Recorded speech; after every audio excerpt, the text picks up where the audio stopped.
Now that we're in our control panel, what I'm going to show you to do is how to create a debt collection letter, because obviously that's why we're here. So we're in our user control panel and we just click on create letters. And all we need to do is just fill out some pretty basic information here. So sender's name, that's your name. Okay, and the sender's street name is your street name, and street type.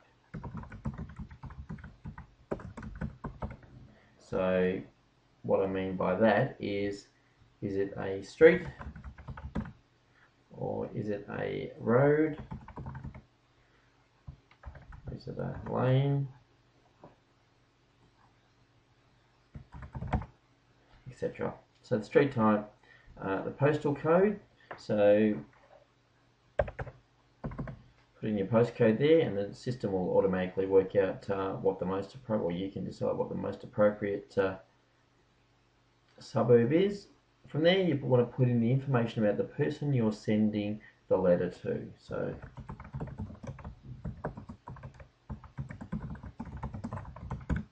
person who owes you the money.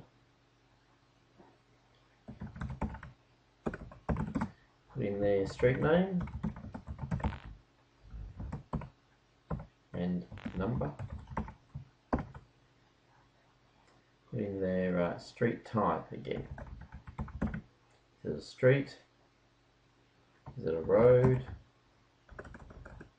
Is it a highway? Etc. So put it in. I'm just going to put street. Put in their postcode, and they could be in Melbourne. Postcode in Melbourne. Could be in Frankston. Put in the balance owing. So it could be $50. $50. Could be $150. Could be $1,150. Whatever the amount is, and it could be 22 cents, something like that. Services provided, just as a prompter. If we're sending them a letter, we want to know what the services are. So it could have been business services, for example. The invoice amount, it might be that the amount they owe you isn't exactly the amount of the invoice. They might have, the original invoice might have been $2,200, and they've already paid you an amount, and they just owe you the balance. It could be something like that. Put in the invoice number just for a reference number, so it could be invoice, something like that.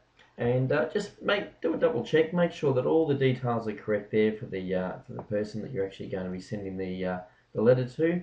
And the other thing is, where you got the sender's name there, you might actually put in your company name or business name as well, if you've got that. So it's up to you. You can put your name or your company or your business name and all that information there. Then what we need to do is choose what letter we're going to send them. And if you go back and have a look at our explanation of what all the letters are, then you can just determine. But in short, first request, and if we selected first request, you can see there it's a request for payment, and all that's asking for, it's just really saying, it's a firm but gentle reminder, the account's overdue, can you please pay it? Otherwise, further action might be taken. It's not a rough or rude or anything like that. It's just a prompter for the person that owes you some money. You might use that in a situation where they're just a little bit overdue, or they might be a repeat offender for being overdue, and you just want to let them know, give them a bit of a nudge and make sure they pay up.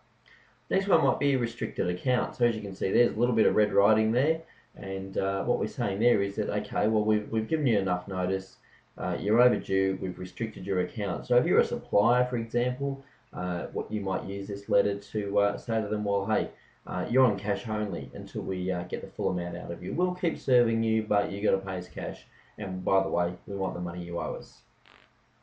The next letter, final demand, and again, we might say to them, this is really saying, this is about your last chance. We've given you enough notice, we've given you enough opportunities to pay what you owe, and this is our final demand before we really get very serious about what we're doing, and that being serious may include legal action. Final letter that we might send them is our intention to sue, and as you can see there, it says impending legal action, and what that's going to tell them is that if they don't pay, they'll have 7 days from the receipt of the letter. And remember, when we send the letters out for you, they go out via registered post, so we actually get an acknowledgement of when they've received the letter, and you'll get a copy of that acknowledgement as well. And we'll tell them that if we don't hear from them, set up some sort of payment terms, or if we get no money out of them at all in 7 days, the next contact they'll hear from us will be from our legal team. And so this is really their last chance, and this is the last step in the process. We recommend that you don't jump straight into this. We do recommend that you perhaps use one of the other letters. You might want to go straight to a final demand, or you might want to go to a restricted account if you've already been trying to contact them. Or if you, as I said before, if it's just a firm reminder, use the first request. But only use the intention to sue where you really feel that you've exhausted all avenues. You know, we do recommend using the other ones first of all. Okay, once you've chosen the letter that you want to send, you just click on the Submit Query button. Okay, you get your confirmation there, the information's been filled in. Now what we need to do is go back to My Letters. So you can go back to My Letters directly there, or you can click on the User Control panel, and that will take you back there as well. We'll just click on this button here. And you can see here there's a list of the letters that have been created. So we can see here that the details, who owes you money, their street name, the debt amount, and everything like that. And so then all we need to do is actually make payment for the letter. So if we click on the Pay Now button, that'll take us through to PayPal, where we just need to fill in some information.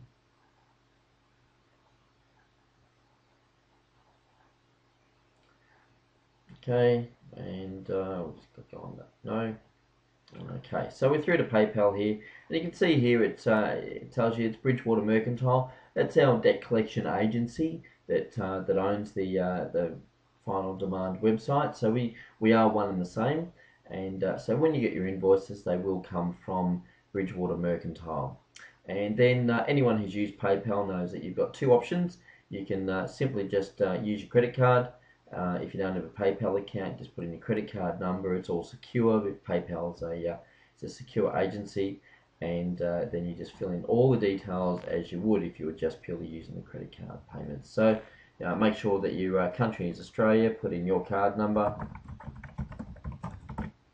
Okay, choose whether it's a Visa, MasterCard, or Discover card. I doubt that anyone here in Australia's got a Discover card. Put in your expiry date, so it might be 03.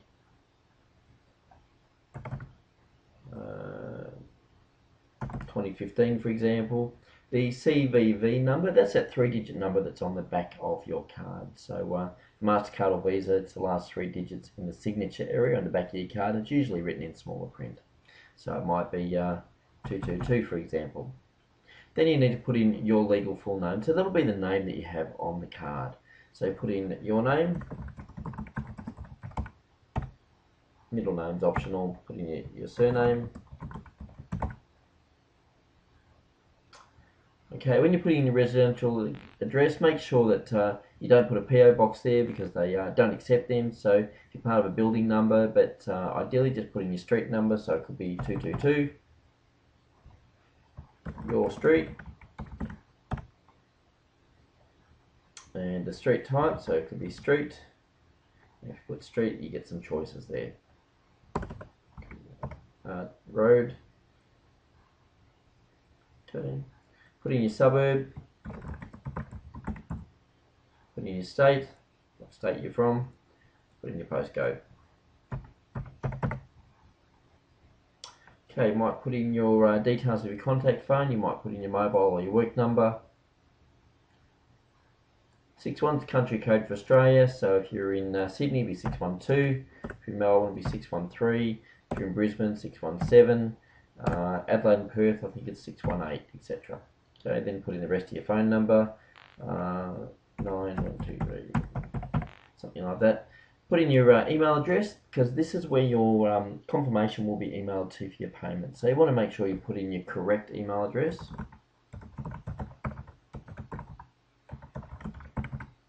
Okay, at whatever your email happens to be. Once you've done that, just go through, make sure that you accept the terms and conditions. The cost of the letter is $22.95, and then you just click review and continue. So what will happen there is if I was to click on review and continue, it would take me through the next stage. I haven't put any details in there, and then you just click on that. It'll ask you to confirm, you'll accept it, and then once that's been completed, it will take you back to the Final Demand website, and you'll find yourself back in your control panel, and you'll have a confirmation there. So you'll receive 2 confirmation emails, one from us and one from PayPal, just to confirm. If you happen to already have a PayPal account, then you just click on that, you just put in your email address,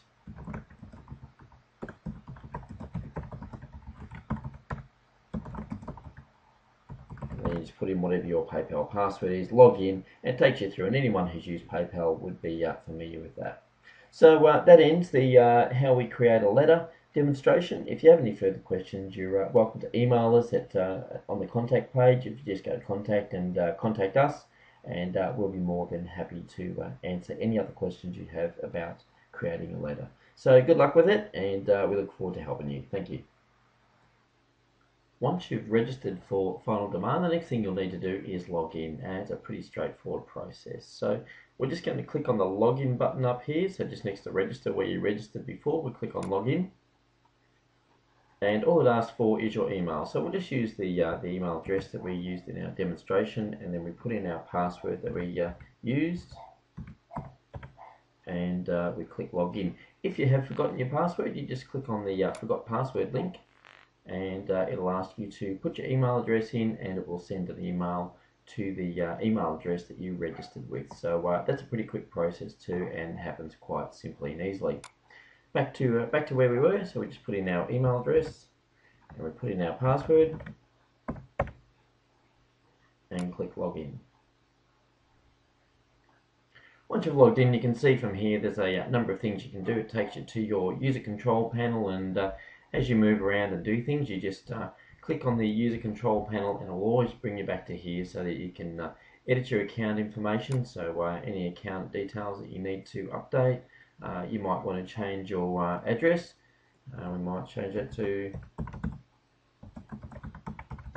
make that a bit more formal. Put in a phone number. Make sure that's correct, and then we just need to update that. So just click on register, and that will save that. And it says there, as you can see, account updated successfully. Of course, any other information you need to update, you can change that as well. We could change the, if you change your postcode, let's say we change to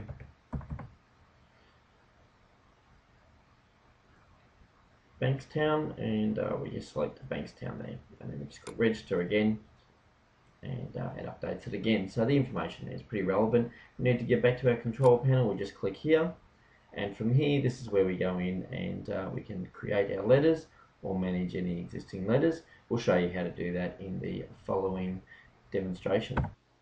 So welcome to Final Demand, one of Australia's most effective debt recovery solutions.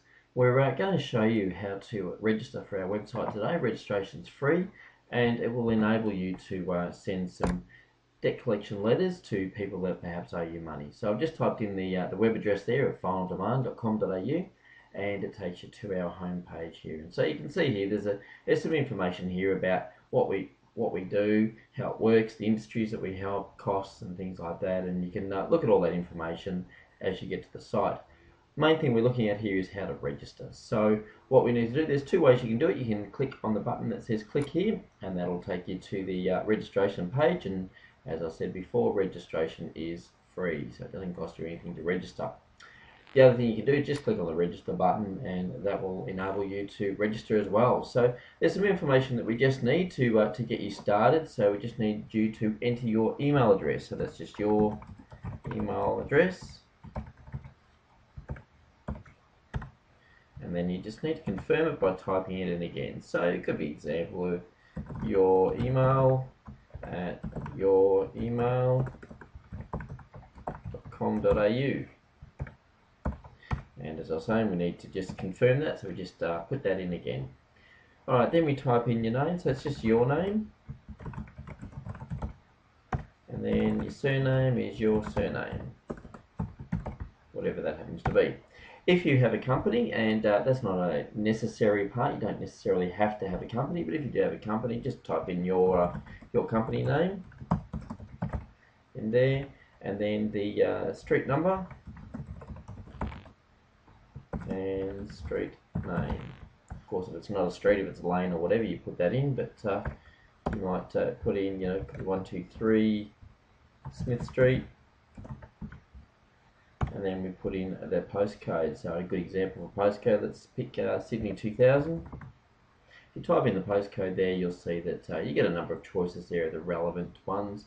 We'll just pick Sydney in this example. Type in your phone number. So if it was a Sydney one, it would be 02. If it was Melbourne, it would be 03. I think Brisbane's 07, and so on and so forth. For the other states, Adelaide, Tassie, West Australia all have other phone number prefixes as well. So just type in those prefixes. So it'd be 9, 8, 9, 7, 3, 2, 3, 3, 6, 3, 6 or something like that, whatever the phone number happens to be. Select a password, type in a password that you will be able to remember. We do have a password recovery if you've forgotten that, but just type in a password. So I'll just put in a password, make sure they match, and once you've done that, then you would just click on the register button. The register button will then take you through to the next page. So once you've done that, you'll see here that passwords don't match, so I've made a bit of a mistake there, so let's do it again. Here we go. And you can see again that the passwords must be at least 6 characters long. So some good security there just to protect you all. And then it takes you through and just lets you know the account's been created. Now what you need to do from there is log in. What we'll do is in the next demonstration, we'll show you how to actually log in.